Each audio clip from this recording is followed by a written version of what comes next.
اهلا وسهلا بحضراتكم. انا دكتور احمد مصري، استشاري جراحه المناظير والسن. النهارده ضيفي محمد الجبل من النماذج ما شاء الله ناجحه جدا. في وقت قليل قدر ينزل رقم كبير جدا وما شاء الله بفورمه حلوه. ممكن بقى احنا نشير مع الناس الاكسبيرينس بتاعتنا عشان نشجعهم. بصراحة يعني أنا قبل ما أجي الدكتور أحمد مصري كنت متردد وكنت مش مستعد للموضوع، بس لما لقيت الموضوع بقى يعني زاد عن حد والكلام ده كله. طبعا سمعة الدكتور أحمد المصري وزمايلي اللي كانوا برضه عملوا العملية مع الدكتور بصراحة شجعوني جدا واتشجعت جدا. فلما جيت قعدت مع الدكتور بصراحة وكنت بقى ابتديت إن أنا أول فريق التأهيل النفسي قعد معايا والكلام ده كله، فالحمد لله قدرت عملت عملية. عملت العملية من 5 شهور، كان يوم 9/5 بالظبط. كان وزني ساعتها 142 كيلو، حاليا النهارده انا 93 كيلو بعد 5 شهور بالظبط.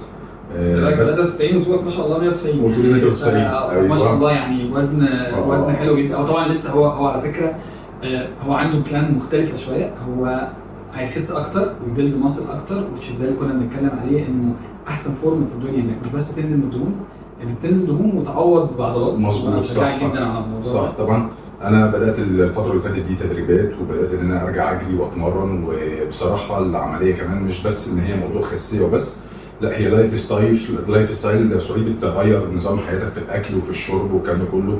الراحه النفسيه، بقيت مرتاح جسمانيا، مفيش ارق، مفيش تعب، مفيش اجهاد. لا انا حاسس ان انا مرتاح وان انا مبسوط وان انا بعمل كل حاجه، وعندي لسه باور وطاقه ان انا اقدر اطلع اكتر تاني كمان. ولسه انا الدكتور احمد بيقول لي لا نوقف كده كفايه و93. قلت له لا انا عايز اوصل ل 80 كيلو وهوصل في شيب ان شاء الله. يمكن يبقى في فيديو تاني الفتره اللي جايه بعد شهر ولا شهرين، وتشوفوا بقى فيديو تاني باختلاف تاني بفورمه جديده ان شاء الله. ان شاء الله. واشكر الدكتور احمد مصري على المجهود والفريق بتاعه بصراحه يعني، والدعم بتاعه بجد. ناس محترمه جدا جدا، ما بيتخلوش عن حد. لو انت يعني الساعه 3 بالليل بتلاقيهم دايما جنبك، واشكرهم كلهم جدا بجد والله. وربنا يخليك يا دكتور احمد، بجد ربنا يخليك يا دكتور احمد. تسلم يا دكتور احمد، ربنا يخليك.